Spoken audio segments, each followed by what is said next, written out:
ọmọ Oòduà dìde, bọ́ sí ipò ẹ̀tọ́ rẹ.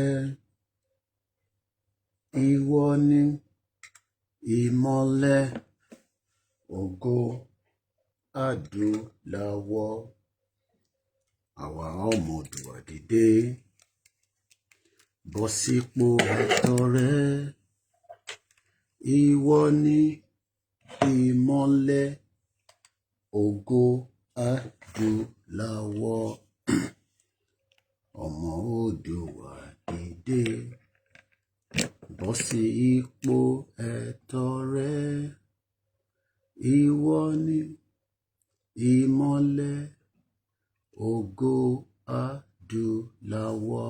Tó, mo kí wa pé kí ọba Elédùmarè, mo kí ọmọdé, mo kí àgbàlagbà. Lákọ̀ọ́kọ́ mo kí gbogbo ẹni tí ó bá ń gbọ́ wa. Etí tí ẹ fi ń gbọ́ wa kò ní di. Gbogbo tí a fi jọ ń bára wa ṣe àní tẹ́ lọ́wọ́ ara wa. Ọlọ́run tó wá ni wá kò ní jẹ́ kí a jọra wa lójú nítorí ẹ̀yin àgbàlagbà. Mo kí gbogbo àwọn ọ̀dọ́ wa pátápátá àti èyí tó ń bẹ nílé àti tó ń bẹ lóko. A kí wa pé a tún káàbọ̀ padà sí ìkànnì wa. Láti iléeṣẹ́ wa náà ni ẹ ti ń gbóhùn wa tí wọ́n ń pè ní Koiki Media. Ọlọ́run tí ó jẹ́ kí gbogbo wa kájọ mọ́ra, àmọ́ra pẹ́pẹ́pẹ́. Ìfẹ́ tí Elédùmarè fi sí wa lọ́kàn lórí ilẹ̀ káàárọ̀ òjíire, àṣeyọrí náà ni a máa bá níbẹ̀. Ọlọ́run á wọlá gbogbo àwọn bàbá, àwọn ìyá, àwọn tí Ọlọ́run kó nǹkan lé lọ́wọ́. Á bá mi dúpẹ́ lọ́wọ́ gbogbo ẹ̀yin tí ẹ ní ìmọ̀. Bí ẹ ti ṣe ń darapọ̀ mọ́ wa ní méjì mẹ́ta, ẹ bá wa pín ètò náà fáǹfààní àwọn tí wọ́n ì tí mọ̀ pé a ti tún wọlé. Aago 10 ó kọjá 20 minutes past ní àsìkò tí a wà yìí. Mo fi kíkí ọba tó ni mí, mo fi ń kí yín. Bí ẹ bá ń gbọ́ mi, ẹ bá mi fi sínú comment section pé ohùn mi ń jáde. Lóòótọ́ ilẹ̀ ti ṣú. Mo ò dẹ̀ fẹ́ disturb neighbor mi torí pé olúkálukú ni ó mọ tí ó ń gbéhùn dìde láàárọ̀. Kó má wá dàbí pé torí ìfẹ́ tí a ní sí ilẹ̀ káàárọ̀ òjíire àbí ìfẹ́ tí a ní sí President Tinubus, bàbá wa Ìgbòho àti àwọn bàbá wa kábíyèsí Ọ̀ọ̀ni òrìṣà, kó má jẹ́ pé yẹn la máa fi disturb neighbors. Mo ń dúpẹ́ fún ẹ̀yin tí ẹ ń fi àmọ̀ràn oríṣiríṣi tẹ́ fi ránṣẹ́ sí mi nígbà tí ẹ bá gbọ́ ohun tí à ń fi síta. Àìtí wọnú ètò, a sì ń prep lọ́wọ́ díẹ̀díẹ̀ fáǹfààní àwọn tí wọ́n ṣẹ̀ ń gba notification. Ẹ̀yin tí ẹ bá wá rí notification, ẹ padà kẹ́ check dáadáa láti ọ̀dọ̀ yín kí ẹ lè láǹfààní àti rí notification mi nígbà tí a bá ti wọnú ètò. Ibikíbi tí ẹ bá ti ń gbọ́ mi, tí ẹ ti ń wò mí, ojú náà tí ẹ fi ń wò mí ò ní fọ́, etí tí ẹ fi ń gbọ́ mi ò ní di. Ikú òjijì kò ní pa ẹnìkankan nínú wa. Gbogbo wa náà ni ọmọ Yorùbá. Ká tọ̀ sójú kan náà ni a sọ, torí pé tí a bá jọ tọ̀ sí ojú kan, á jẹ́ kó hó ní kíákíá.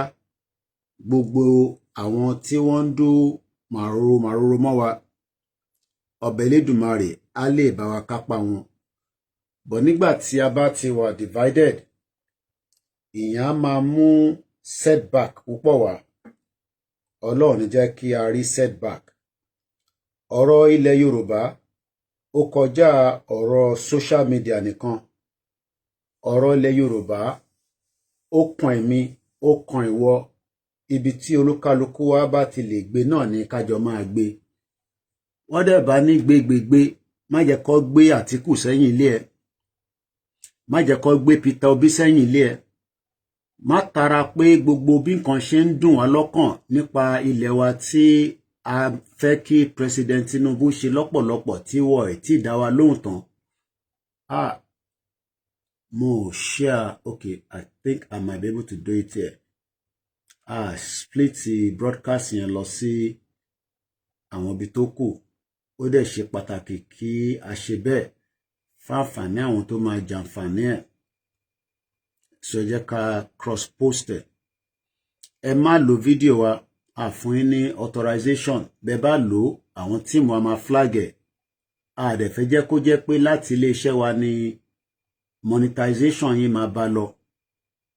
Ẹnikẹ́ni tó bá ti lo fídíò wa á jẹ́ pé ó ń jẹ́ kó yé wa pé òun ní authority láti lò, òun ò dẹ̀ ní láti béèrè lọ́wọ́ wa. Ẹ má fi fídíò wa kẹ́ lo title mi lé lórí. Ẹ fi mí sílẹ̀ pẹ̀lú platform mi. Ẹ jẹ́ káwọn tó fi wá gbọ́ kó wá sí iléeṣẹ́ wa kó wá gbọ́. Èmi mọ̀ pé àwọn ọlọ́gbọ́n, àwọn olóye ni wọ́n ń bá mi ká lọ. Mo dẹ̀ mọ̀ pé gbogbo wa náà ni Ọlọ́run fún ní ọgbọ́n. Lóòótọ́,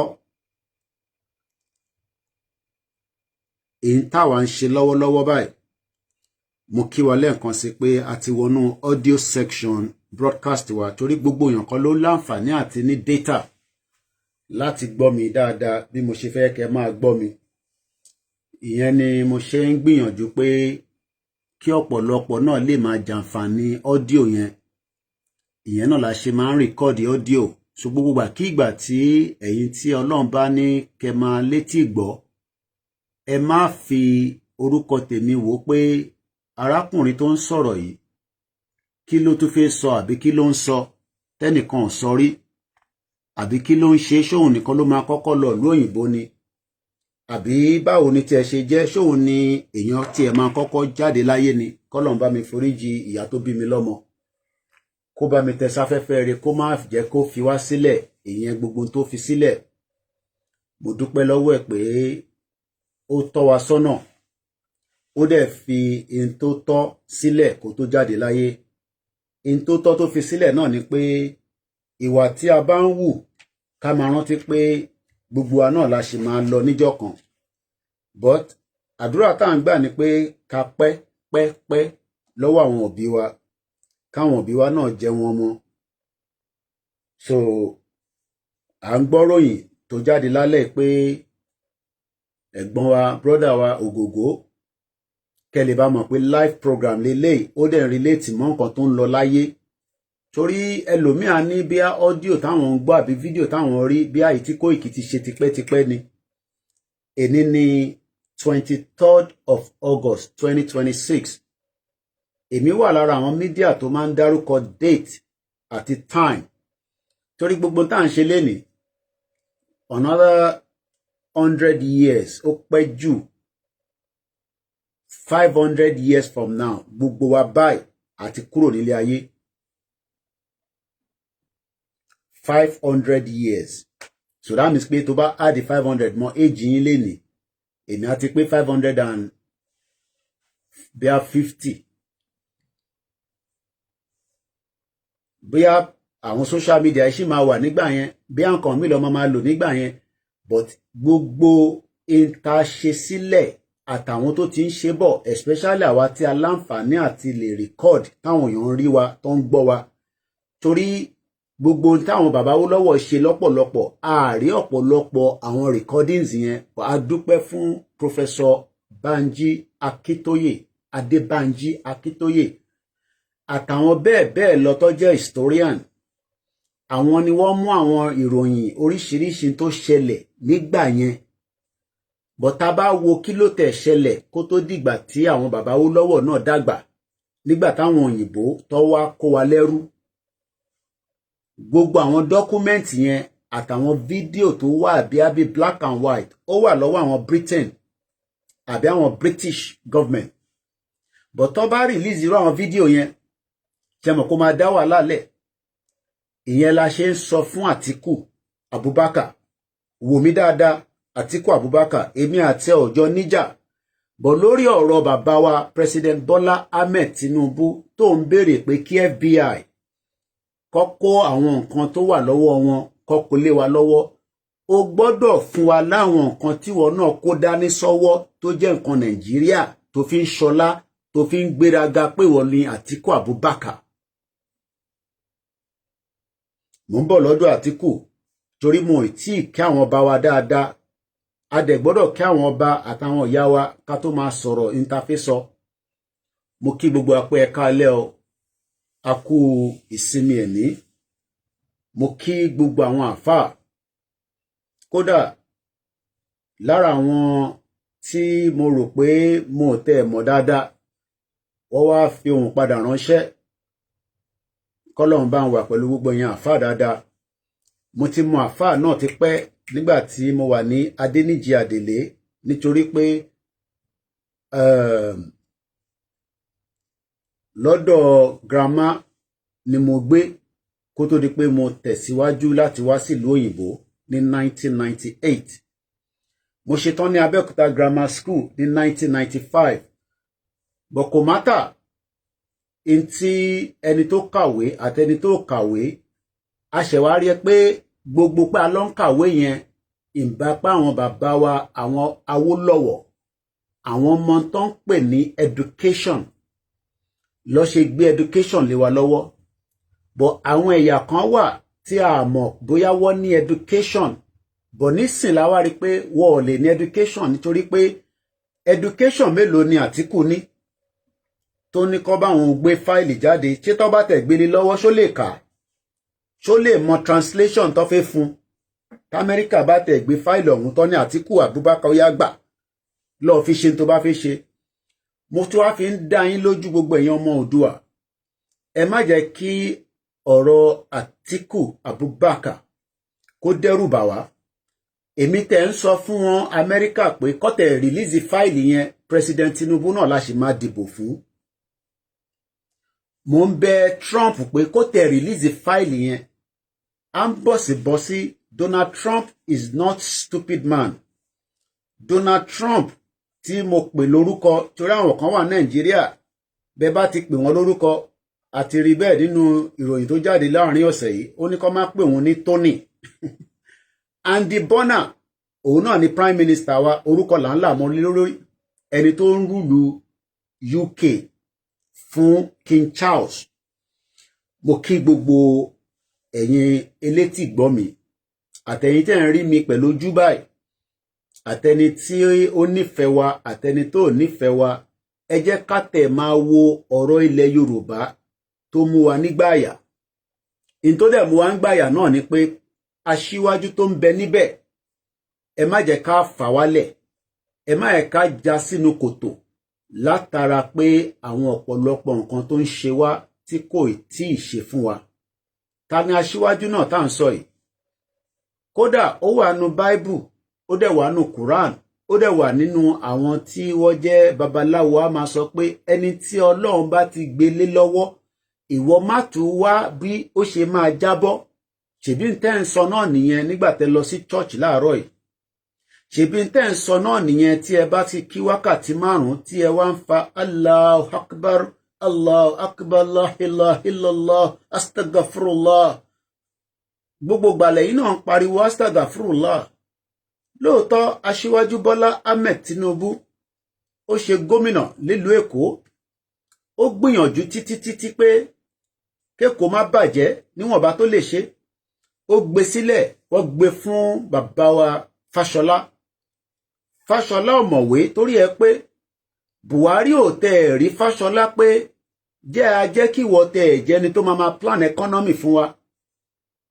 Olórí burúkú Buhari bomb bastard àbí àní àkútúkú ẹ̀ lọ́rùn torí òun ló dá ọ̀pọ̀lọpọ̀ wàhálà sí President Tinubu lọ́rùn torí President Tinubu ló lọ fa Buhari wá.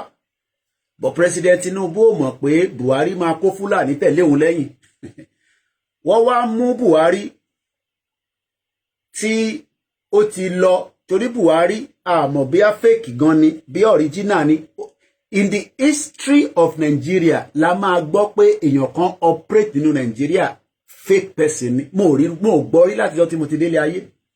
A mọ̀ pé double person wà, a mọ̀ pé àwọn double agent wà. Èèyàn tó lè dàbí Koiki tá máa present ara ẹ̀ bí Koiki tó yẹ pé tẹ bá rí pẹ̀lú Ìgbòho ẹ máa bèrè pé ṣé Koiki gangan nìyẹn àbí fake. Nígbà tí Buhari bá wà lórí oyè, ọmọ Yorùbá ò sọ sí pé fake ni àbí original ni, ṣó ti kú àbí kò kú. Buhari gan sọ pé òun gan ò mọ̀ bóyá fake lòun.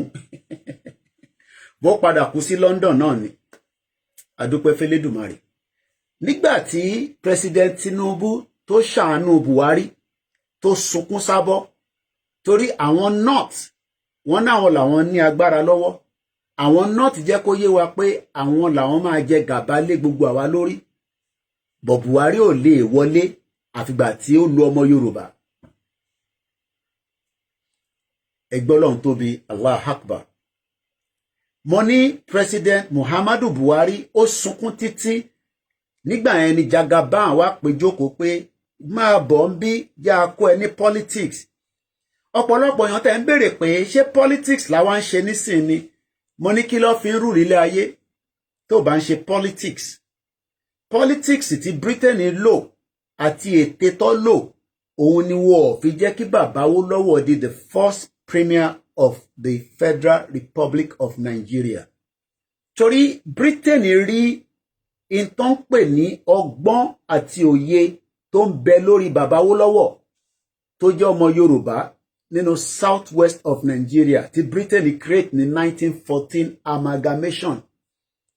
Wọ́n wá wò títí pé báwọn bá jùwọ́ agbára fún bàbá Awólọ́wọ̀, táwọn bá jẹ́ kí bàbá Awólọ́wọ̀ kó lọ kọ́kọ́ rule, irú èmi ò ní wà ní UK kí máa sọ pé mo ti lò 30 years 30 years yẹn ilẹ̀ Yorùbá ló yẹ ká ti wà ká máa fi develop bẹ̀ tó dẹ̀ máa gùnkè lọ. Britain wá da gbogbo ẹ̀ papọ̀, wọ́n gbé agbára fáwọn Fúlàní. Mo fẹ́ kíwọ tí wọ́n ṣẹ̀ bí ní in the 90s àbẹ́yìn ọmọ Gen Z tó bí ní 2000 torí mọ background in Nigeria. Wọ́n kọ̀ lóyún yín ni wọ́n dẹ̀ sọ yín kalẹ̀ síbẹ̀. Ẹ wá ń béèrè pé báwo lẹ ṣe dénú Nigeria. Britain ló dá yánpọnyánrin sílẹ̀ tí a fi wà nínú condition tá wà yìí. Àfi kí President Tinubu kọ́lọ́hún lò ó fún wa láti bá wa slow down jàǹdùkú àwọn north tí Britain gbágbára lé lọ́wọ́. Ọlọ́run ti kọ́kọ́ bá wa fi ojú ọmọ tó jẹ́ akíkanjú tí kò bá ń ṣe ọba Elédùmarè tó fún wa ní Ìgbòho tí bàbá mi Ọọ̀ni òrìṣà tó confirm ẹ̀. Ìntàbà sọ alálẹ̀ ìkọlá máa sọ. Kódà President Tinubu gan gbébà fún olóyè Ìgbòho pé ọkùnrin mẹ́ta nìyẹn. Mo wá lọ bẹ́ẹ̀ mo kí bàbá wa Inspector General of Police bàbá wa Dísù. Mo kí yín ẹ ṣé gan ni pé ẹ tẹ̀ lo gbogbo tán pè ní training force tí ẹ ti ṣe ní ọlọ́pàá for many decades. Ẹ wá tún fáwọn náà láwọn pé báyìí ló ṣe ń ṣe, ẹ má ṣe báyìí. Àwọn èèyàn wá expect pé kí olóyè Ìgbòho kó máa hùwà bí ọmọ ọ̀tá, kó máa sọ̀rọ̀ bí ẹni tí kò mọ tó ń sọ. Wọ́n dẹ̀ ti gbàgbé pé ọgbọ́n tí olóyè tó gbé dání, òye tó ń lò lọ́wọ́lọ́wọ́, òun ni Nigeria security gan fi ń dúpẹ́ lọ́wọ́ ẹ̀. Torí gbogbo ìgbà ni àwọn DSS ń dúpẹ́ lọ́wọ́ olóyè Ìgbòho fún iṣẹ́ takuntakun tó ń ṣe ní ilẹ̀ Yorùbá ní south west of Nigeria. A lè lọ bá wọn ṣerú ẹ̀ ní north nítorí pé gbogbo northern part of Nigeria àbọ̀dé ti pọ̀jù láàrin wọn. Àwọn gangan ni wọ́n ń tọ́jú àwọn terrorist pamọ́ sábẹ́ ilé wọn. Àwọn ọlọ́pàá, sójà, wọ́n ń dúpẹ́ lọ́wọ́ Ìgbòho. Mo kí defense minister. I know say you know they hear Yoruba too much, but I am just greeting you. Ẹ má béèrè pé kí ló ń fa gbogbo kíkì yìí. Ìntàfin dúpẹ́ pé ìjọba tàná kò jẹ́ kí olóyè Ìgbòho kó ṣe tí Elédùmarè rán láti jẹ́ kí àwọn Fúlàní tí wọ́n jẹ́ káwọn bàbá wa àwọn ìyá wa kó lọ sóko. Mo wá rí news tí ó tún jáde láti iléeṣẹ́ Koiki Media ìyẹn nílùú Kwara pé wọ́n jí ọba kan gbé.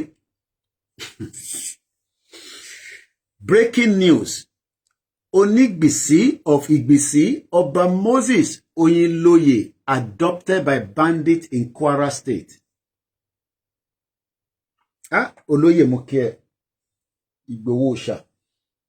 Mo bá àwọn ìyàwó àtọmọ ẹ̀ compete bó gbogbo ìgbà tí bá pè kò ń pẹ́ kó tó dá mi lóhùn, tí bá fi ohùn ránṣẹ́ sí kò ń pẹ́ kó tó dá mi lóhùn. Ìyẹn wá ní kí gbogbo ẹ̀yin tí ẹ̀ ń gbé cases oríṣiríṣi wá bá mi pé kí wá lọ jù fún olóyè busy gan ju gbogbo yẹn lọ.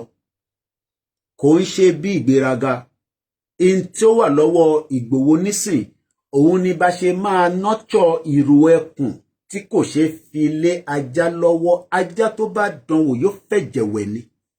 Torí bàbá wa Ọọ̀ni òrìṣà tèmi wà nínú palace. Kábíyèsí mo dúpẹ́ fórí mi o. Mo dúpẹ́ fún ẹlẹ́dàá mi pé èmi náà bá wọn wọnú palace yẹn. Pé wọ́n pàtàn palace Aláàfin àti Ọọ̀ni àti bàbá wa Olúbàdàn àti bàbá wa Olúgbọ́n àti tàwọn Tàkúrẹ́ àti Tòǹdó. Mo láǹfààní àti wọ gbogbo àwọn palaces yẹn nítorí pé mo ò tí wọ palace ọba ìlú yìí rí látijọ́ tí mo ti ń gbé ní UK. Wọ́n ò jẹ́ ká ní access láti wọ Buckingham Palace. Ẹ̀yin ò lè understand the feelings of being in a palace. Ẹ̀yin kàn wò pé building lásán àwa ti rí more than an historical place tí ọmọ Yorùbá kan láǹfààní àti wọ̀. Gbogbo ìgbà tó bá ti ń wọnú gate palace àwọn ọba máa dúpẹ́ fórí ẹ̀ torí pé bó bá gbé ní UK for 50 years o lè má láǹfààní àti wọnú Buckingham Palace. Wọ́n sì kí ẹ̀ pa.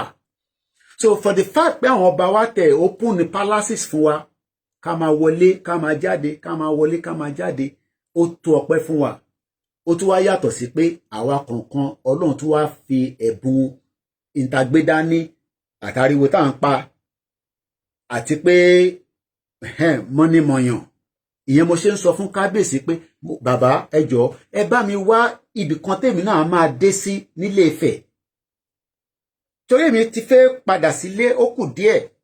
Màá dẹ̀ fẹ́ délé kí n wà ní àárín yín pẹ̀lú Ìgbòho torí mo fẹ́ jìnnà sí pálásì bàbá wa Ọọ̀ni òrìṣà láti máa sọ̀kalẹ̀ sọ́dọ̀ bàbá wa láàfin kí n dẹ̀ máa wọnú sókà ká máa jọ ṣe kájọ máa ṣe bí ọ̀rọ̀ ìrú ẹkùn àti bí President Tinubus bó ṣe máa padà láti continuity tó ń ṣe lọ́wọ́lọ́wọ́. Àwọn diaspora tó bá ń tako President Tinubus ayọ̀ǹda yín f'Elédùmarè.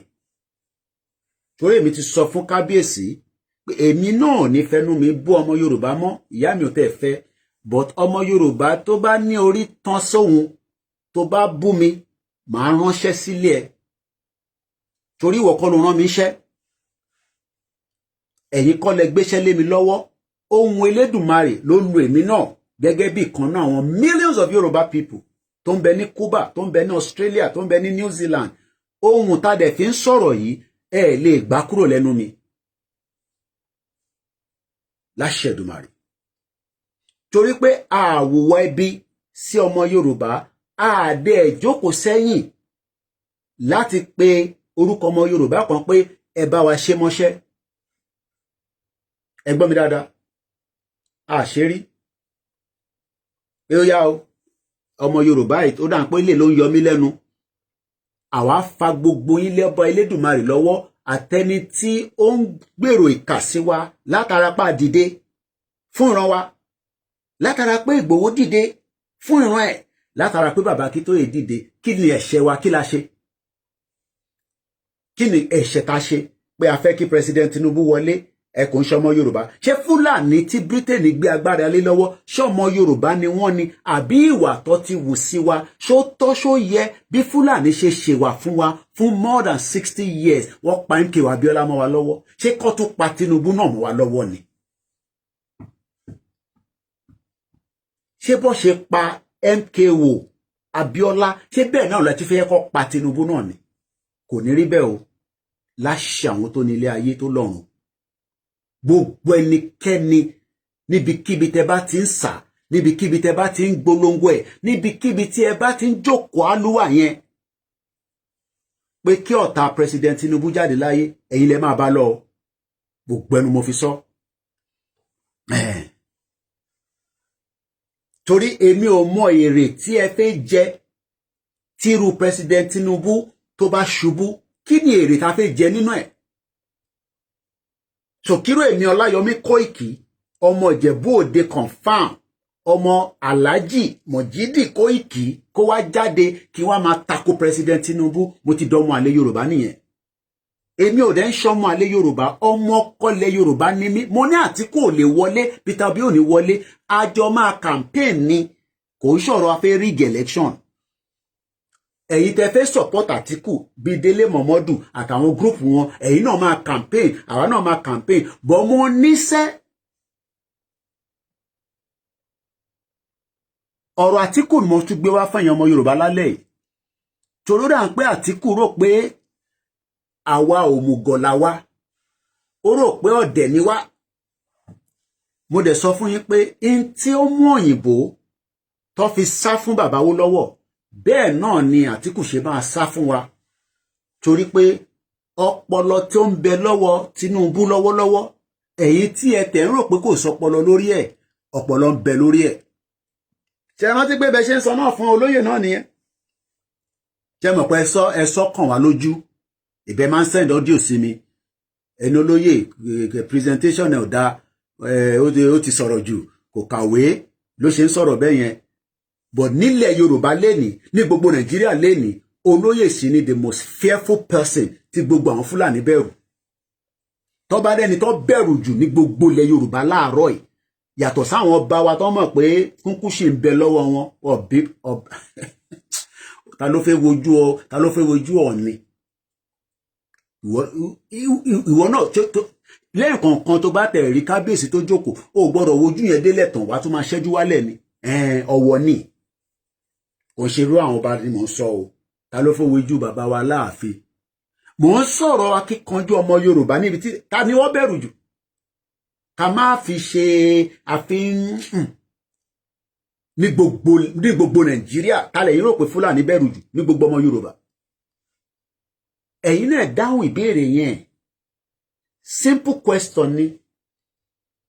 Ọlọ́run wá fún wa ní ọmọkùnrin báyìí. Ó wá gbé Kóìkì tì lẹ́gbẹ̀ẹ́.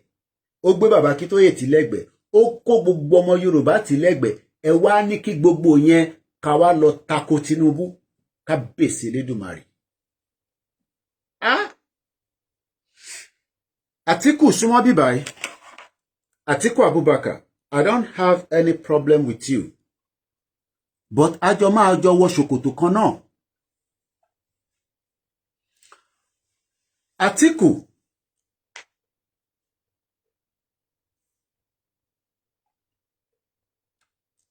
mo ṣètún rí àwọn nǹkan tó ṣẹ̀ jáde nínú pépà. Target subsidy 100 million Tinubu can't stop me. Atiku, you will not get any vote from the southwest of Nigeria. Kò ṣe pé. Atiku Abubakar, nobody will vote for you. I will tell you the first reason. Mo fẹ́ sọ Òyìnbó, ẹ má bínú, kó lè bá gbọ́ dáadáa. Mo mọ̀ pé ó gbọ́ Yorùbá torí ó níyàwó Yorùbá lọ́wọ́. Bọ́jẹ́ ń sọ Òyìnbó sí kó lè bá gbọ́. We will not vote for you. You know why? You are not just a very dishonest northerner. The condition of the current presidency rotation is that Southwest will remain 8 years before power returns back to the North. Kí ló ń wá, kí ló sọnù lọ́wọ́ ẹ, Atiku? What are you looking for in Aso Rock that you are so desperate? What is it that you have missed in Aso Rock from 2007 when you were in government with the former President Olusegun Obasanjo, that I'm going to tell you what Obasanjo told Nigerians about you? Look at me very well, Atiku Abubakar.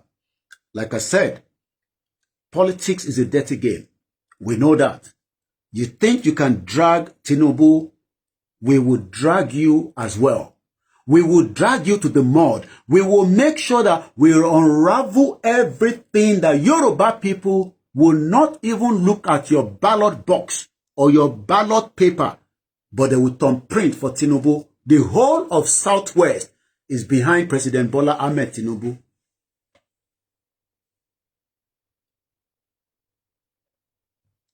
Please share the program and send this message.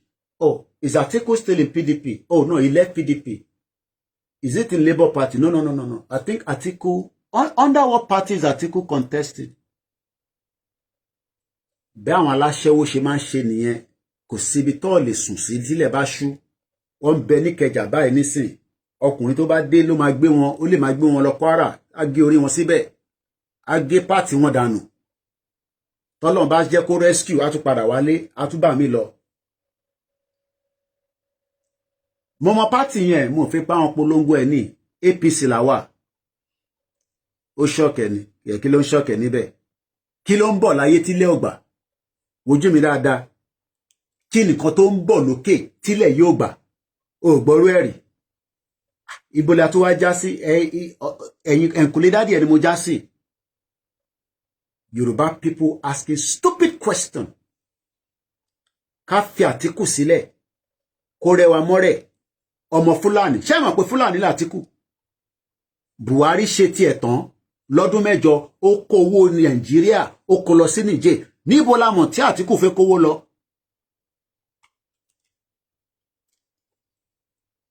Good evening and welcome to my live broadcast. My name is OLAYOMI KOIKI, popularly known as KOIKIMEDIA on all the social media platforms. Thank you, TikTok, for giving us that. A AI summary. A heated political debate is taking place. Share your thoughts. I love you, AI. You are listening and you are taking note. Also, please let me make sure you are taking note that Atiku Abubakar is not worthy to be a president of the Federal Republic of Nigeria. Is Tinubu worthy? Oh, yes. He's capable. We have seen some of his many reforms in 3 years. Atiku was with Obasanjo. Many things we can continue to pull out. One of the major things that Nigeria are asking Atiku and Obasanjo government is, where is the $16 billion? Nibole Kosi, between the two of you. You must come and account for it. It's part of our money and we want you to come. We can come back and say Tinubu should come and account for all the money as well. But right now, today, the 23rd of August, I am putting it to Atiku Abubakar and the former president Obasanjo to both come and account for the $16 billion that was missing for electricity project. Let's read this further. Former Vice President Atiku Abubakar has declared that no amount of resistance from President Bola Ahmed Tinubu or millions of his gang. I am part of his gang, Atiku. Look at me very well. Jembo glasses me. I am now part and parcel of President Bola Ahmed Tinubu gang. And I will use my media to tell Yoruba people and millions of Nigeria that you are not worthy to be a president of the Federal Republic of Nigeria. And you are going to retire back in Adamawa after 2027. You will not even live in Abuja because you will not be worthy moving around with your convoy in Abuja. You will return back and live in Adamawa. Because even in your state, they will vote for Tinubu. It will be a very heated campaign. We will pull out every details of what you did while you were the vice president. Because if you're asking for the FBI file of President Tinubu, we will pull out every file for the 8 years you were in government with former President Olusegun Obasanjo. What you did, what went wrong, and how many millions of dollars. Remember that there are cases in America against you as well. With your wife. There are many cases. But we are not going to go into that yet. We want to deal with the current situation. Who will put their trust in someone that the former president of Nigeria said, quote and unquote, just less than 2 weeks, that if you vote for Atiku, you will sue, you will hear Pepe. Hello, Dibofu. You that you don't have any pedigree with your former boss, you are now telling Nigerians to come and vote for you. We will not vote for you, Atiku Abubakar. You are not worth to be voted for. Let me go back to the article coming out from the Vanguard newspaper today. And the headline says, and I quote again, Atiku Abubakar telling us that 100 millions of Tinubu will not stop him. You see yourself? You see your life? Bẹ́ẹ̀ ṣe sọ pé bí ń pa yín títí nìyẹn tó fi ṣe kú tó fi pa Tinubu mọ́ wa lọ́wọ́.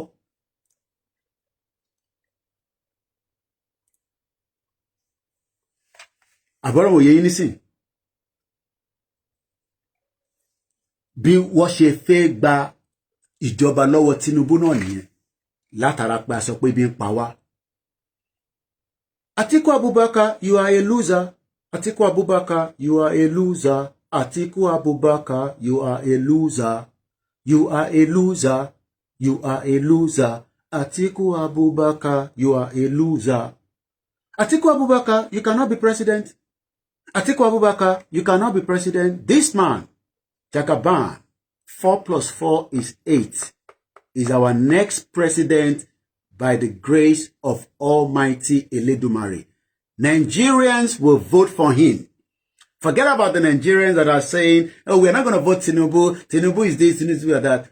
They have no option better than Tinubu.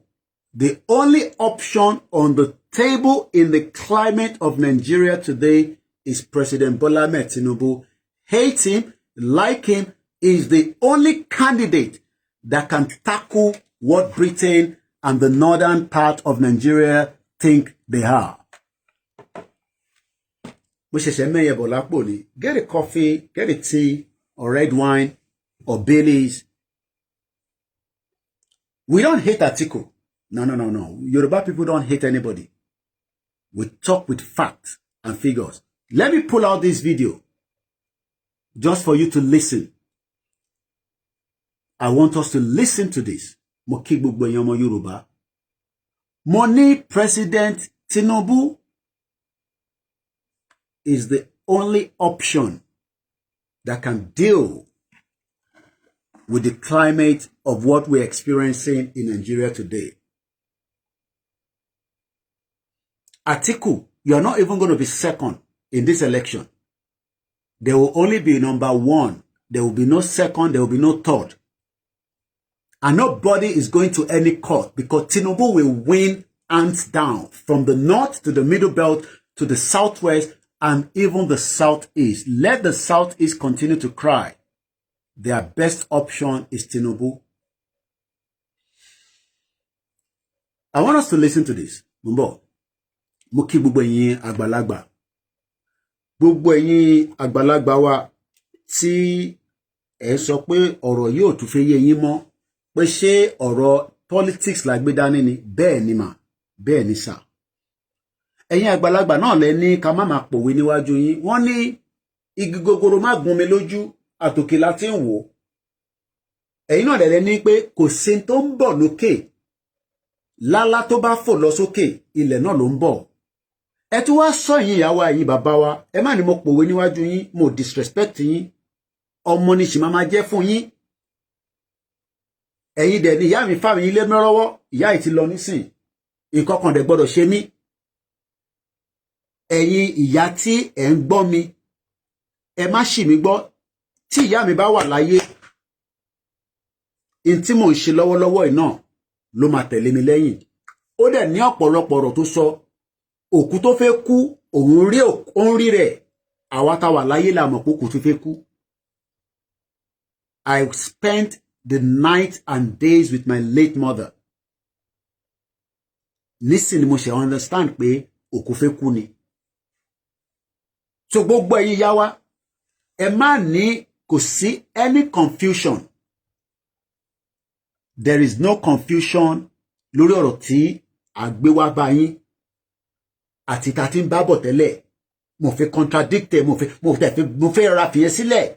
Tí bá ní ọ̀rọ̀ tá tí ń bá bọ̀ tẹ́lẹ̀ ó ti yé yín. Èyí tá gbé dání lọ́wọ́lọ́wọ́ nísìn ó wà very more critical. Tá bá fẹ́ rí lọ síwájú nílẹ̀ Yorùbá ní southwest of Nigeria. A lè afford kí President Tinubu lose election tó ń bọ̀ yìí. Election yìí wà more important ju the first 10 years lọ. Torí àwọn north sọ pé sẹ́ gbogbo tó bá gbà làwọn máa fi yọ Tinubu kúrò lórí oyè. But nǹkankan tí wọ́n ní fi yọ Tinubu ni pé wọ́n tí bí pọ̀nrín wọn dá kó fi kú kó fi unseat President Tinubu. That will be the final straw. So democracy tó wá fẹ́ lò yìí, àwa ṣì ní incumbent, àwa ní advantage. Yàtọ̀ sí pé advantage, àwa máa fi gbogbo tó ń pè ní ilẹ̀ Yorùbá, a máa fi campaign against Atiku àti Peter Obi.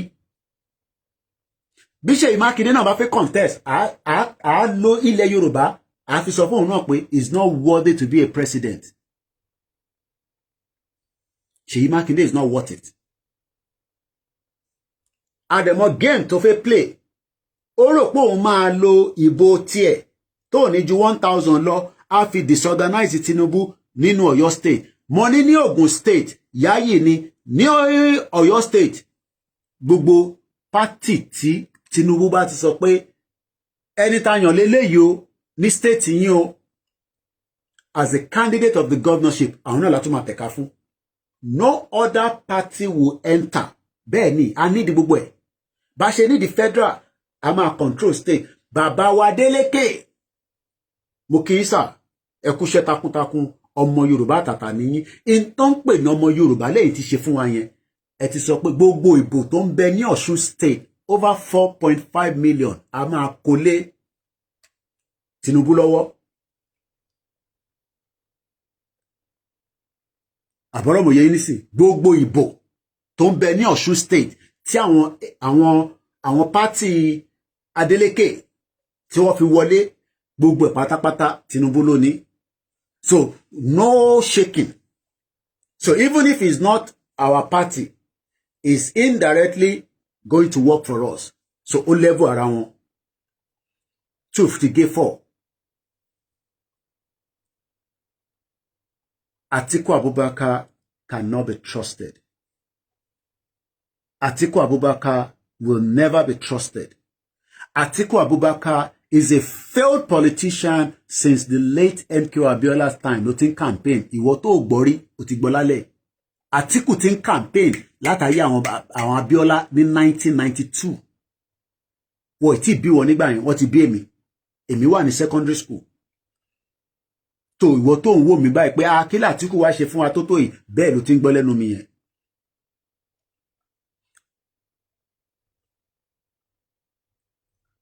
$500 Islamic scholars in the north. This election will be the most interesting election that we've ever seen in the history of Nigeria. A very good evening and welcome. Champion ni Tinubu. Hate him or like him, share, but bá mi thumbs up lórí YouTube. Bá mi máa ṣe nǹkan pè ní thumbs up. Thumbs up. Ẹ kúrò nínú TV yín sà. Ẹ kúrò lórí TV yín mà. Bá mi thumbs up. Àjọṣe gbogbo ò ní bàjẹ́. Èyí tá ti jọ ń bá bọ̀, eléyìí tá ń ṣe lọ kó má bàa bàjẹ́ náà ni. Àbọ̀rọ̀ wòye nísìn. What we are going to experience under Atiku will be a disaster.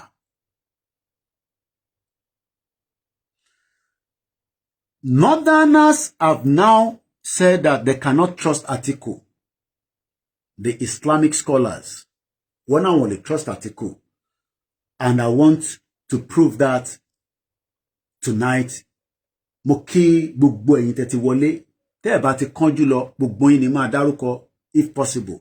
Bàbá wa dárúkọ gbogbo yín, Ọlọ́run rí gbogbo yín. Àníyàn tí gbogbo wa fi gbé ọ̀rọ̀ ilẹ̀ Yorùbá sọ́kàn ó máa ṣeéṣe fún wa. Ọlọ́run wa wá lo àṣẹ ẹnu tẹnìkọ̀ọ̀kan wa, àtọmọdé ni àtàgbàlagbà ni, á lo àṣẹ yẹn látara President Tinubu. Gbogbo ohun tó ń ṣe wá, gbogbo ohun tá a fẹ́ pátápátá, àti ebi ni, àti welfare ni, àti security, irú ẹkùn kò ṣeé fi lé ajá lọ́wọ́. September 3rd ní Èkìtì ló ti máa dún tán à ń lọ fi lélẹ̀. Mo kí gbogbo yín pátápátá. Mo kí ẹ̀yin France, mo kí ẹ̀gbọ́n mi, mo kí ní France. Ọmọ Yorùbá ni mí, àwọn èèyàn ń bá mi sọ̀rọ̀ lóòrèkóòrè, mo dẹ̀ ń tẹ́tí gbọ́ torí ọmọ tó ń gbọ́ràn ni mí. But ní wá torí pé à ń gbọ́ràn ká má wá sọ òdodo ọ̀rọ̀. Mo ní Atiku Abubakar kò lè di president Nàìjíríà. Ẹ bí mi pé kí ló dé? Wọ́n ní tí kò bá nídìí obìnrin ò kì í jẹ́ kúmólú. Ẹ má bínú sà pé mo pòwe, ẹ̀yin màmá mi. Mo dẹ̀ ti sọ, ọ̀já tí ẹ fi pọ̀n mí kò gbọ́dọ̀ já mọ́ yín lọ́wọ́. Torí eléyìí tá gbé dání, ẹnímì wá fẹ́ wá pọ̀ ju ti tẹ́lẹ̀ lọ. Kí ló Koiki ń sọ? Ṣé òun nìkan ni tó fẹ́ gẹ̀ síta, tó ń fẹ́ fún, tó ń ranjú ṣóṣóṣóṣó lórí social media?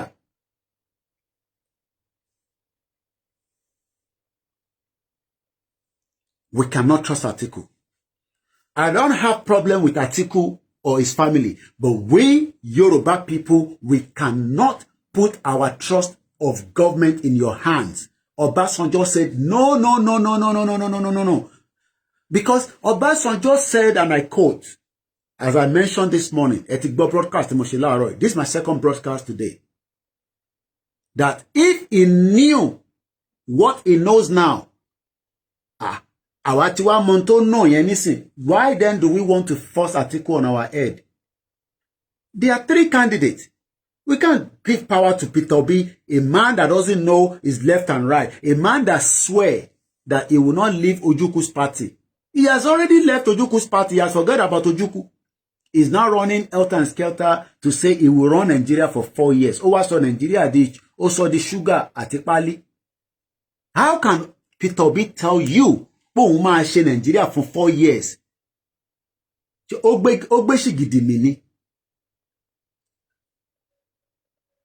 Yes, we know when election is coming, politicians says all kind of things. Tinubu have said all kind of things, but he has been in power for 3.5 years, and we have seen that the North and some element of international countries or international people are not pleased with some of what he's putting in place. But we are happy that he gave Donald Trump all clear to attack Sokoto State that was hiding the Islamic fundamentalist terrorists in Sokoto State. So, are we saying that people in Sokoto do not know that there are people there operating as terrorists? Mama, Atiku sọ fún Trump pé gbogbo bí tí àwọn Islamic terrorists wà ní North, ibi báyìí ni ẹ bá wa attack. Ó wá ní kó bá wọn kó fáìlì Tinubu jáde. Bó bá wọn Amẹ́ríkà gan kó fáìlì yẹn síta, a máa tẹ̀ka fún Tinubu. Èyí tẹ́ wá bẹ̀rẹ̀ pé Koiki kí ló máa ṣẹlẹ̀ after 2031.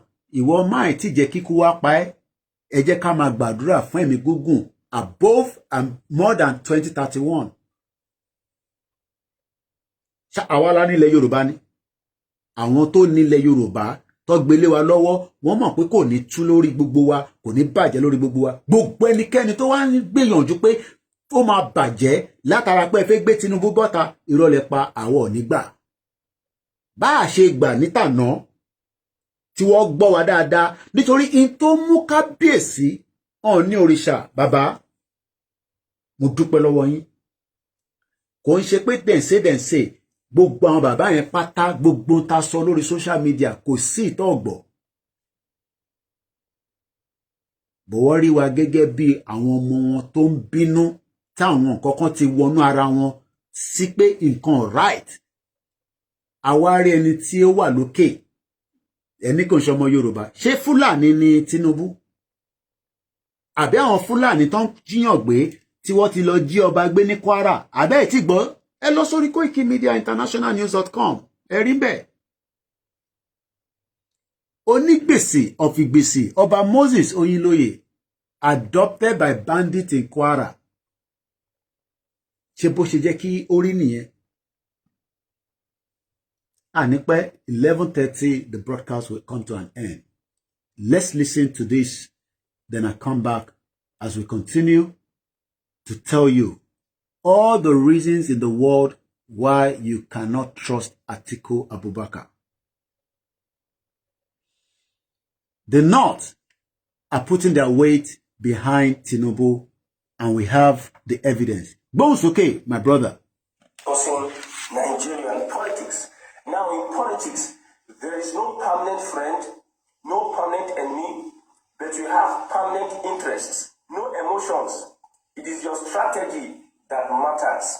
Now, in 2027, you go learn new thing, and me, I go learn new thing. After a closed door meeting with... Did you hear that? In 2027, tí wọ́n 2027, èmi ti ń gbéra pé Tinubu, ẹ wá imagine after 2027, ẹ rí a lot of things that we have never seen before, because they must bring down all the structure that has hold Nigerians backward for many years. President Tinubu must bring them down. Using policies, using reforms, until things will become normal.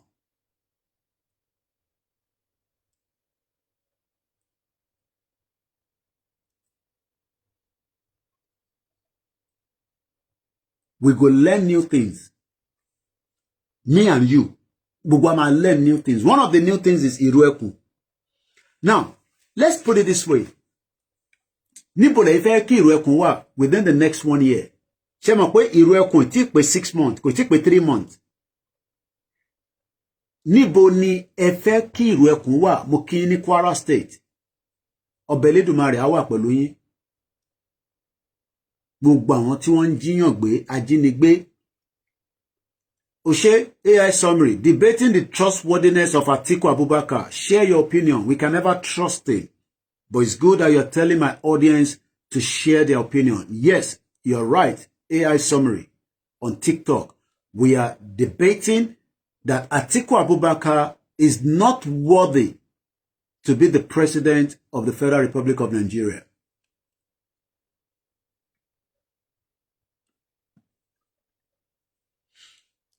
We are all going to learn new things. Thank you to all those of you that have joined us on TikTok, Facebook. We're also Twitter Space, and I'm recording as well. And my recording is already 46 minutes, and I hope I should bring it down in 50 minutes. Let's listen quickly. 6 northern APC governors, Deputy Senate President Jibrin Barau, and President Tinubu's Special Advisor on Political Matters, Ibrahim Masari, over 500 Islamic scholars, preachers, and clerics from across the country have endorsed President Tinubu for a second term. Now, Muslim ticket, Islamic scholars endorsing Tinubu for a second term, and somebody is telling me that Tinubu is a one-term president, that the North... Tinubu will never be a one-term president. When Bubu, say Baba, we no book, we no nothing. Where everything under his government was a fraud. Whether he was dead, whether he was alive, nobody knew. In the history of Nigeria, we are debating whether our president is a fake president. Buhari spent all his years in London for treatment. He eventually died in London. And we also always ask for support to Koiki Media. It's voluntary. And my team have put out the necessary information for you to support. There are many ways you can support us. Prayer. Share our program. Give us advice. If your advice is worthy, we will take it. But don't tell me advice that Tinubu is not worthy to be the second-term president. I will not take that advice from you. Whether you are Yoruba, whether you are Hausa, whether you are Igbo. Love my page. Subscribe. It is still one of the strongest social media pages. We have evidence. We have the statistics. But the most important part is, if you can donate, it goes a long way. You can call us, +4475940500979. We appreciate all our donors.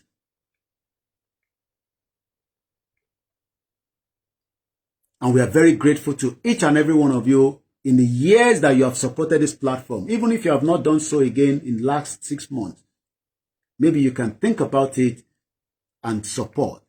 First bank number 30 96 80 8848 with my name, OLAYOMI KOIKI. I repeat that again. It's a first bank account 30 96 80 8848, voluntary. If you have an OPay, you can do it. 6104 290167.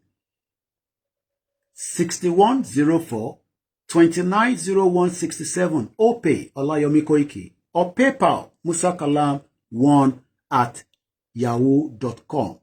When we say support Koiki Media, we make sure to specifically add it is voluntary donation. And I pray God will continue to enrich your pocket so that we can also make use of it to pull this media to where you want it to be.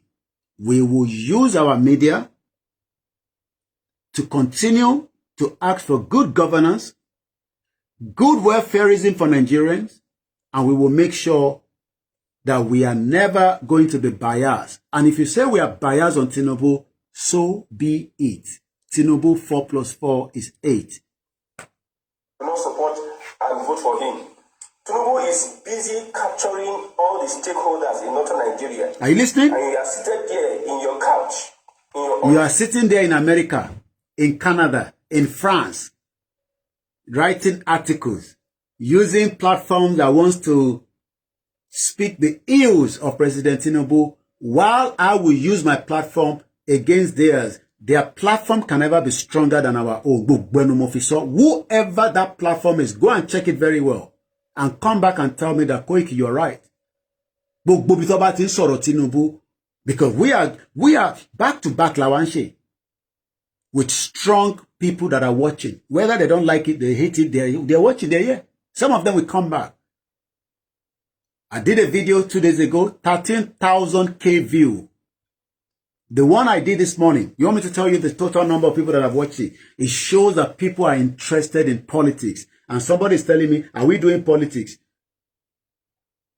The video we produced this morning, just this morning alone, less than 12 hours ago, it produced in August 21. Today is August 23rd. 13,841 people have watched it. Why are they watching? Because they know that Tinubu is the right candidate and Koiki Media is right with his analysis. Until today, is still right that Atiku is not worthy to be the president. We might disagree on whether Tinubu has completed all their manifesto, their policies. Yes, we can disagree on that. But the fact that you want to tell me at this time that Tinubu should not continue, then you are also telling lies to yourself.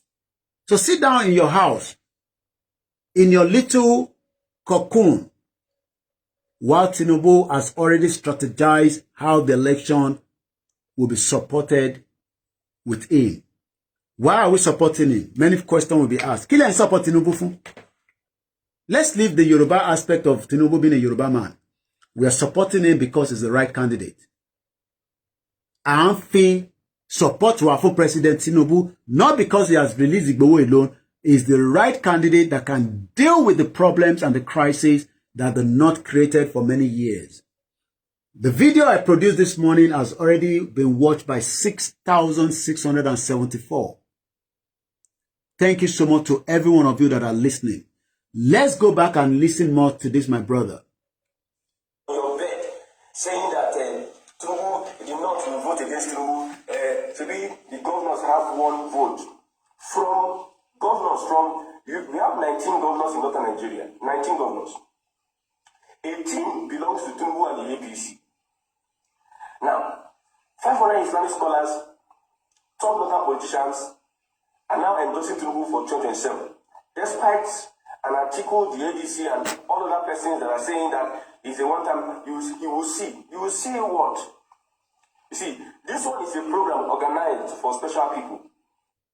Most people will think, oh, this house here. Are you listening? Ká má fọ̀rọ̀ gùn, ẹ jẹ́ ká padà sọ́dọ̀ kí ni mo kí ogben tẹ́ bá gbọ́ díò wa ẹ bá wa pín kó kárí ilé. Koiki Media bringing the world closer to your doorstep. We are back again with the second part of the audio on Koiki Media 23rd of August 2026. Mo kí gbogbo ẹ̀yin tí ẹ ń gbọ́ díò wa ẹ ṣé gan ni. Ẹ̀yin tẹ́ ń wo fídíò wa tẹ́ ń ra data ẹ ṣé gan ni. Ẹ̀yin ọ̀tá wa náà ẹ ṣé gan ni. Bọ̀ ẹ̀yin olólùfẹ́ wa a dúpẹ́ lọ́wọ́ yín. Àjọṣe wọ̀ ní bàjẹ́. Mo ní mo kájú ẹ̀ kò ń ṣe tẹnu. Mo ká ojú ẹ̀. Gbogbo ìta àráyè sọ nígbà tí Tinubu kọ́kọ́ fẹ́ ṣe campaign. Gbogbo ẹ̀ nísìn àti ń pile ẹjọ́ láti fi ṣe campaign fún wọn. Should we be ashamed that we are supporting Tinubu? No. No. Why should you be ashamed for? Hitler gan tó pa gbogbo àwọn Júù rẹpẹtẹ kò wá shame. Àwọn ọ̀dẹ̀ pààyàn. Àgbégbìgbègbè. So ọmọ Yorùbá tó bá ní ojú ń tì òun láti lè sọ̀rọ̀ síta fún Tinubu, ìyẹn kù sẹ́yìn lọ́wọ́ nìyẹn. Bọ̀ kò ṣerú èmi o. Oh yes, we would demand for the better of every Nigerians. For the Southwest, we want more. Good roads, good infrastructure. We need industries. Nigeria kúkú ti pín, so we need industries to be able to propel the Southwest for a future place that you and me can live. And I pity those of us that are taking our children like Tinubu. But mo aṣàpàdé lórí flight. Mo ra àwọn ọmọ tó pọ̀ lórí flight ìgbà tí mò ń bọ̀ I was happy. But yes, àwa Yorùbá dé làwa là ń kọ́ àwọn ọmọ wa lọ́lé jù. Ẹ wá na hate Tinubu. I don't understand. Man, yeah, you are meant to go home. But the airport alone, there's changes. You and me know that. Èmi ṣe dé ni. Mo gbé airport yẹn kọjá. Èmi máa rò pé gbogbo ìtí Reno máa ń ṣe yẹn tó máa ń touch kíní yẹn tó máa ń ṣí yẹn. Mo rò pé fake ni. Mo ní gbogbo bí airport yẹn ṣe tóbi tó, òtútù mú mi dé, ó mú mi jáde kúrò ńbẹ̀ ni. Kò sí orúkọ kan níbẹ̀. And they are still building that airport. Ebe kò ní airport yẹn wà. Ṣé Kánò lọ́kọ sí ni? Ṣé ẹ mọ̀ pé owó government náà máa wọnú ẹ̀ díẹ̀, owó federal. Nígbà tí Atiku bá wọlé, ṣé ẹ mọ̀ pé kò sí? Do you know the meaning of a government? Power ni. Atiku lè ní kọ́kọ́ stop airport yẹn, kọ́kọ́ Adamawa state. Ṣó wá dá kí gbogbo project tó ń bá lọ ní Southwest kó lọ dá dúró látara pé inú ń bí wa fún Tinubu. Bí ẹ lè máa lè délùú yín mọ́. Ọlọ́run kúkú ṣe Ìjẹ̀bú ò jìnnà sékòó. Báwa bá tẹ̀lé gba títì, a máa gba inú igbó títí. Bọ̀ inú igbó ta bá gbà yẹn, gbogbo Fúlàní ta bá níbẹ̀, a máa rìn wọ́n mọ́lẹ̀ ni. Tọ́gò bọ̀dá ni mo sọ, a máa rìn wọ́n mọ́lẹ̀ ni. Iṣẹ́ tí ìrù ẹkùn máa ṣe, ǹjẹ́ yìí wo foresight pẹ̀lú àwọn Àgbẹ̀kọ̀yà ni o. Torí èmi ò lè máa dárúkọ àwọn ẹgbẹ́ tó kù. Àmọ̀tẹ́kùn ni, OPC New Era ni mo ń sọ, mo mọ OPC tó kù o. Ká má kó irú mọ́ kíní kankan o. Àfẹ́ àwọn ọmọ kọ́ train wọn dáadáa, kọ́ ẹrù lé wọn lọ́wọ́. Ká wọnú gbó tẹ̀lé àwọn wèrè yẹn, ká flush wọn out, ká ní bike tó máa lọ. Gbàtà ń bọ̀ láti Ìbàdàn, káwa tẹ̀tí kọ́kọ́ lọ ahead pẹ̀lú àwọn tájọ lọ. A mísì convoy yẹn láàrin méjì. Àwa ti tẹná lọ gbóó. Aṣàpàdé àwọn ọlọ́pàá lójú títì. Àwọn ọlọ́dà rẹ̀ tí wá padà. Even though tó bá tẹ̀lé pé àwọn yẹn fi ń gba owó lórí checkpoint ẹni kí orí bọ́ ṣe ń ṣe láyé lọ́n ṣe lọ́run àbí bò ṣẹ́yìn ti dọ́run rí tẹ́ fi mọ̀ pé bọ́ ṣe ń ṣe láyé. Àlájà yìí ti kú nísìn ó máa pé wọ́n yẹ̀ nísìn kò tí wàá sọ fún mi pé bọ́ ṣe ń ṣe láyé lọ́n ṣe lọ́run. Má yẹ kẹ́ni kankan tán ẹ. ẹ̀sìn tó bá mọ̀ kó ṣe dáadáa má jẹ́ kẹ́ni kankan fún ẹ ní fúbù èyí tó bá mọ̀ ni kó ṣe dáadáa ni ẹ̀sìn sọ má ṣe burúkú má wò gbá kéèsì luxury ongun maybach ongun kìíní ó lè ní kokéènì ló ń gbé fìyẹn sílẹ̀ ò tí ì níṣẹ́ lọ́wọ́ ọlọ́run ariwo táwọn pa náà ní ẹ̀ kíṣẹ́ lè wà ṣé president Tinubu nìkan ló máa fún yín níṣẹ́ gbogbo akọ́la máa ṣiṣẹ́ la máa ṣiṣẹ́ ní government gbogbo ìtẹ̀lẹ̀ fi ṣe ń government náà kẹ́kọ̀ọ́ fi jalè náà ni àní ká dá business sílẹ̀ ká dá okòwò sílẹ̀ mo wà ní hòtẹ́ẹ̀lì tó jẹ́ hòtẹ́ẹ̀lì ńlá toilet room wọn àti fi nùdí kò ṣe kó that's a business opportunity materials wà nínú ilé a ní raw materials kí federal government divide gbogbo ká má lè touch resources wa ní Zamfara àwọn kó góòlù wọn wọ́n fi ń ṣọlá wọ́n fi ń ṣọrọ̀ ajé fúnra wọn nílẹ̀ Yorùbá àwa ò lè ṣe bẹ́ẹ̀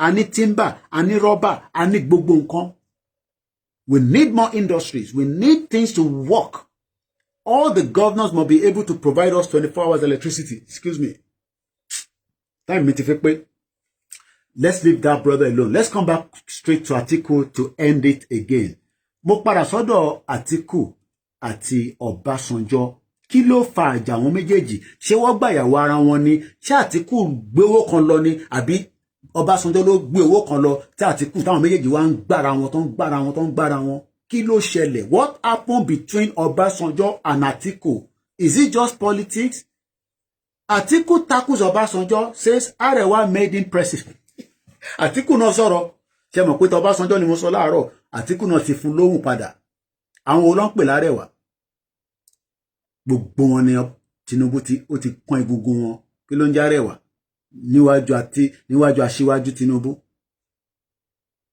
Let's read this 3 days ago Vanguard newspaper mo kí ẹ̀yin yan wa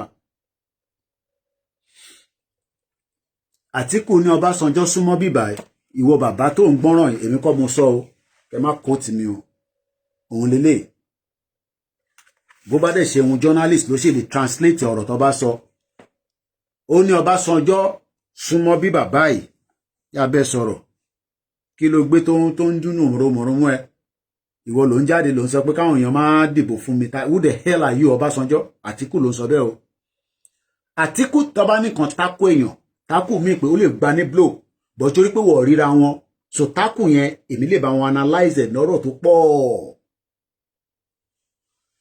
Atiku takos Ọbásanjọ́ pé ìwọ bàbá ẹ̀ ìwọ tí Abacha ti fi padànù sínú prison ìbínú prison láti lọ mú ẹ wá ó ti gbàgbé pé ò láṣọ and I had this I don't know how true it is quote me I don't know how true it is but mo gbọ́ pé ilé tí Ọbásanjọ́ ní Ìbògún mo rántí bẹ̀ yẹn pa dáadáa nísìn because Ìbògún yẹn ẹ̀ẹ̀mejì ọ̀tọ̀ọ̀tọ̀ ni mo lọ bá wọn celebrate Ìbògún day Ọbásanjọ́ fún mi ní £1 kò ń ṣe pé mo fi ń ba bàbá yẹn jẹ́ o wọ́n fún mi ní £1 mo fowó ara mi lọ agbé ọ̀kadà látorí títì yẹn wọ́n tẹ̀ ń sọ fún mi pé ó ti táì títì yẹn eruku gbùrùrù ní ẹ̀ẹ̀mejì ọ̀tọ̀ọ̀tọ̀ mo kí kábíyèsí Ìbògún mo send message sí kábíyèsí nígbà tí mo wà lẹ́kọ̀ọ́ wọ́n ní àwọn ṣàdúrà fún wa lẹ́yìn ẹ̀yẹn máa báṣẹ́ lọ mo máa ń like àwọn ọ̀rọ̀ bẹ́ẹ̀ yẹn ẹ bá ń kí olórí náà very beautiful place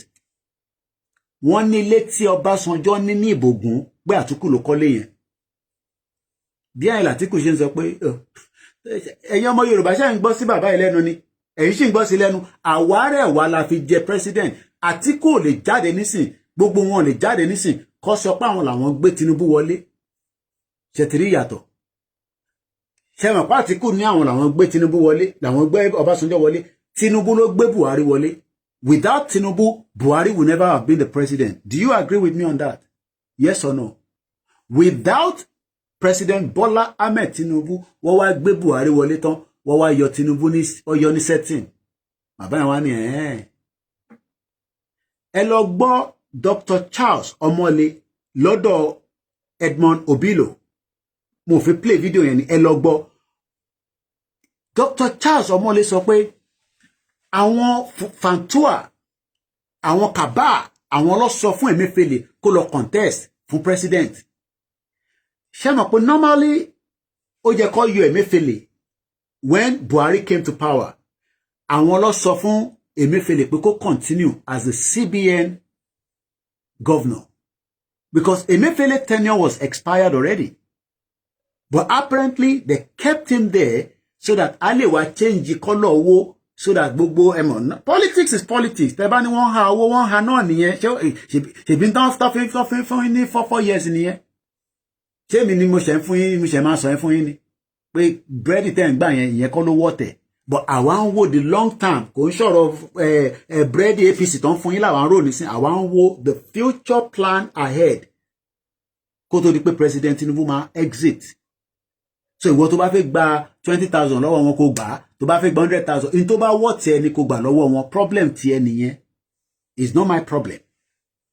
Torí ẹ ti ń gbà láti 1998 tèmi láti 1999 tèmi ti kúrò ìgbà Ọbásanjọ́ ẹ gbà ìgbà gbogbo wọn lẹ gbà tẹ bá rélé náà gbà lọ́wọ́ any one of them kẹ́ gbà àjẹmọ́gún yín ni but àwa ń wo future níbo ni ìrú ẹkùn máa wà táwọn olórí burúkú Fúlàní tí wọ́n ní dé lọ́la ṣé mọ̀ pé tí Àtíkù bá wọlé ni ó máa cancel rẹ̀ kó ó dà pa àwọn Yorùbá dà pé ẹ̀ ń sùn àfẹ́ Tinubu òṣìwò Tinubu lọ́nu yín ni o torí Tinubu lọ́dọ̀ tiwa èèyàn dáadáa ni o Koiki wọ bẹ́ẹ̀ ni èèyàn dáadáa ni ta ló dá ṣé ẹ̀yin mọ̀ ẹni tó dá Ọlọ́run Elédùmarè nìkan ló mọ̀ ẹni tó dá èmi ṣé mo mọ̀ tẹ́ ń ṣe nínú ilé yín ìwọ tó ń wò mí nísẹ̀yìn tẹ́ ń wò mí ṣé mo mọ̀ tẹ́ ń ṣe nínú ilé yín ẹ lè mọ̀ tẹ́mi náà ṣe nínú ilé mi àbí gbogbo wa dẹ̀ lẹ́lẹ́ṣẹ̀ la ṣe ń kí ló dé tẹ́ ṣe ń lọ sí church lójoojúmọ́ tẹ́ fi ń gbàdúrà kí ló dé tẹ́ fi ń kí wákàtí 5 bí wọ́n bá kí wákàtí 5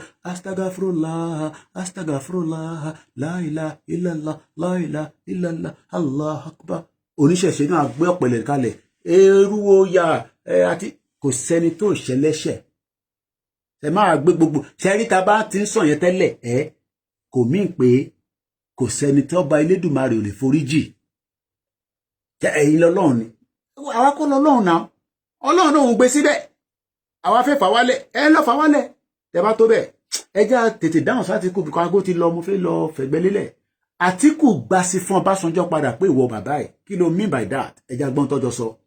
The presidential candidate of the African Democratic Congress ó ti sá kúrò ní PDP Atiku Abubakar has claimed that former President Olusegun Obasanjo's victory in 1999 wọ́n pàtàn fún bàbá yẹn presidential election was largely secured by vote from the northern Nigeria.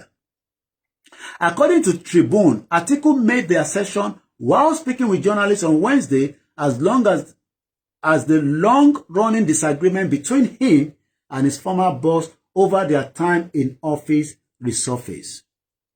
The former vice president said Obasanjo lacked sufficient electoral support in his hometown state and the southwest to win. Ibiti atoma wà nìyẹn because President Tinubu will gain a large amount of vote from the southwest.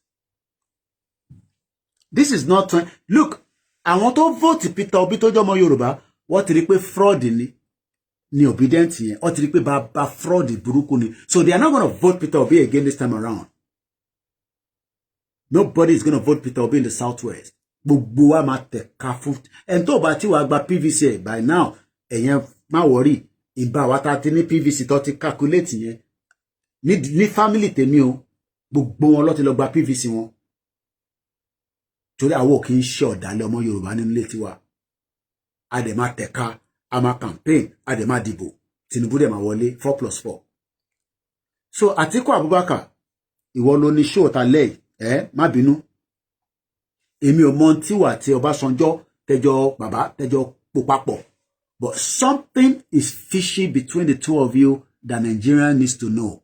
Má ti bí ní pé nínú government Tinubu ti parí government ẹ̀ tó bá parí government ẹ̀ a lè wá sí fáìlì pé kí ló ṣẹlẹ̀. For now government is in run and you cannot be investigating a government that is running kò possible. It's not done anywhere. The government bá ṣe tán Koiki ó yá jáde padà ìwọ lẹ́nu wáyà ẹlẹ́nu Atiku àti bàbá Ọbásanjọ́ kí ló ṣẹlẹ̀ níjọba yín tẹ́ fi ń bára yín jà ẹ wá sọ fún ọmọ Yorùbá fẹ́ gbọ́. Anẹ́rìjù bẹ́ẹ̀ lọ lórí ètò talẹ́ mo kí gbogbo ẹ̀yin èèyàn wa ẹ̀yin tọ́rọ̀ bá yé Ọlọ́run á jẹ́ kó yé yín ẹ̀yin tí kò tí ì yé Ọlọ́run á jẹ́ kó yé yín. ajẹ́kú ṣe kíni ajẹ́kú yé yín láṣà àwọn tó láyé tó lọ́run. Mo kí gbogbo wa lẹ́ẹ̀kan sí gbogbo tí ilẹ̀ Yorùbá máa fi di pé ìtàjẹ̀sílẹ̀ máa wà àwa ti avoid ẹ̀. Èmi ò pogun Nàìjíríà mọ́ mo dẹ̀ pogun sílẹ̀ Yorùbá. Ọ̀rọ̀ afẹ́jagun yẹn èmi ò sí bẹ́ẹ̀ mọ́. Ọlọ́run dẹ̀ ní jẹ́ ká rógun. Ọlọ́run ní jẹ́ ká rí ogun. Torí wọ́n ní ogun ò kì í ṣe àkàrà tí mọ́ínmọ́ín ẹ̀wọ̀n pẹ́yìn náà máa ń sọ fún mi bẹ́ẹ̀ pé Kóìkì ogun ló ń pè báyìí ìbẹ̀rẹ̀ ogun lá máa mọ àmàmọ̀ parí ẹ̀. Èmi dẹ̀ ti wá jáde nísìnyí pé èmi ò já ogun o bọ̀ lórí pé ká lo strategy míì tí ọba Elédùmarè gbé láwa Yorùbá lórí èmi ń lò lọ́wọ́lọ́wọ́ báyìí. Ẹni tọ́rọ̀ bá yé Ọlọ́run á jẹ́ kó yé yín, ẹni tó bá yé a máa ṣàlàyé fún yín. Bọ̀ Jagaban ọmọ olódù ọdẹ President Tinubu, bàbá Ṣèyí Tinubu, ọkọ rẹ̀ mi Tinubu tó wà ní Aso Rock tó ń gbé ní Bodilon bọ̀ Aso Rock nílé ẹ̀ nísìn nǹkan kan gbọ́dọ̀ ṣe wọ́n o. Nǹkan kan gbọ́dọ̀ ṣe wọ́n. Nǹkan kan gbọ́dọ̀ ṣe wọ́n. Even after 2027 nǹkan kan gbọ́dọ̀ ṣe wọ́n. Torí ọba tó ní ayé àtọ̀run ó mọ ìdí tí gbogbo nǹkan ṣe rí bó ṣe rí báyìí títí di wákàtí. A ti lajú gan nísìn. A ti mọ̀ pé àwọn Britain àwọn ló kó wàhálà sí wa lọ́rùn. Mo ti ṣàlàyé yẹn, ọ̀pọ̀lọpọ̀ àwọn medias wa ti ṣàlàyé. Now ọ̀nà tó wá kù tí gbogbo ẹ̀ máa fi lọ ní straight line. Ọba tó ní ilẹ̀ Yorùbá abáwa tó. Àníri jù bẹ́ẹ̀ lọ ọ̀sẹ̀ tuntun a san wá sówó, a san wá sàlàáfíà, a san wá sí gbogbo tá à ń fẹ́. Ọlọ́run ní fi wá sílẹ̀. Gbogbo tó bá wá nífẹ̀ẹ́ ẹ rí pé boxer tí mo wọ̀ lálẹ́ yìí ṣe láìkẹ̀ omi tafku tí ò ló ran sísítà mi dáadáa ni. Gbogbo àdẹ̀lẹ̀ máa ń béèrè pé ó kúkú fún wa ní nọ́mbà ẹ̀ àkọ́ máa pariwo omi tafku tí ò omi tafku tí ò. Mo fẹ́ kẹ́ bá mi patronize wọn. Ẹ bá mi patronize wọn. Ẹ rí pé lẹ́nujọ́ mẹ́ta èmi náà ń fine pẹ̀lú àwọn aṣọ tí mò ń wọ̀ èyí tí mo wọ̀ nígbà tí mo wà ní Nàìjíríà àtìgbà tí a lọ sóde lánàá. Mo kí àwọn ìyàwó tí a lọ ṣe lánàá.